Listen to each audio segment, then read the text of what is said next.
this is Stan with We Take Massage Therapy and Private Personal Training, also known as Dr. Jiu-Jitsu with Gracie San Diego Hedges Libre. I'm here with my good friend and training partner, helping him out with his body work for his specific guard that he plays. He is a single X. He plays single X a lot. And would you say you do this guard a lot every time you come into training? Yes. And he's predominantly using one side. Would you say you use the single leg X on the left side? On the left side. So just a quick rundown of just to give me an idea of what muscles might be overworked on him.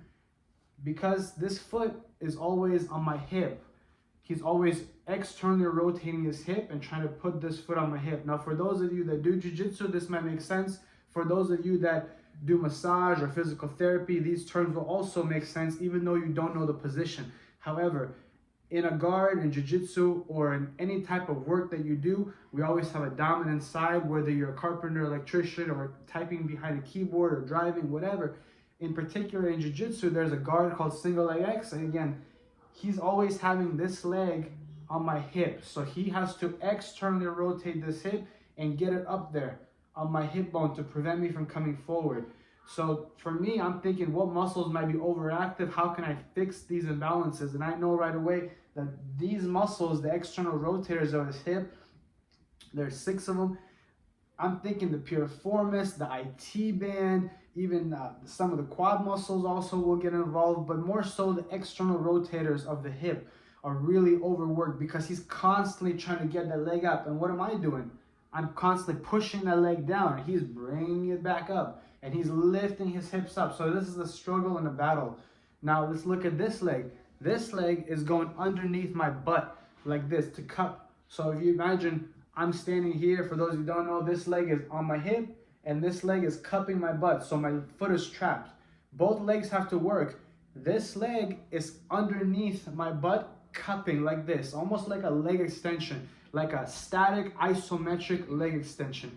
He's cupping my butt, trying to kick up the whole time, so his anterior tibialis, his peroneus, his quads, all of these muscles, and his hip flexor is really engaged because this leg is constantly flexed. So we have this battle going on and this battle going on. In the perfect world, these muscles are just engaged, they're not overworked, and boom, he's doing it perfectly. But no, I'm pushing this leg down, I'm pushing this leg up, I'm trying to pass. Let's look at the arms.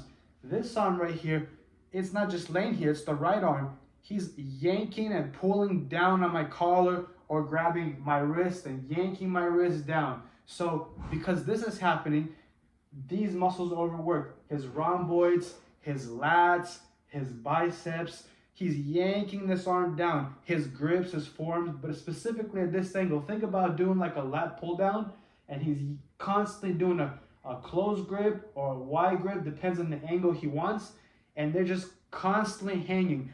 So in working out, you might do 1 rep, 2 reps, 3 reps, set it down, you rest. No, this is a isometric, static position where he's yanking down and I'm trying to get rid of it. And there's this constant battle. Lastly, let's look at this arm.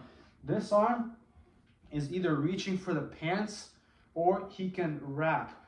Either way, if he's reaching for the pants, he's still gripping. Even though this might not be an upward maneuver and he might not be gripping from here, it might be from here. Nevertheless, the traps, the biceps, the forearms, all these muscles are still involved. So his chief complaint is chest, the shoulders, neck, legs, kind of general. But I'm thinking, okay, I know he does jiu-jitsu a lot and I know he does this position a lot. I also know he's a businessman, he sits behind his desk a lot. So that kind of gives me a mind frame of what muscles to look for when I target these imbalances that he might have. And he also works out a lot. So he goes to the gym and he does squats, deadlifts, all kinds of stuff. So we're fixing these imbalances and releasing some of these muscles might help him activate the muscles in the gym easier. Thank you for staying tuned, for listening. Stay tuned for more. Stan with We Take Massage Therapy and Private Personal Training. Thank you.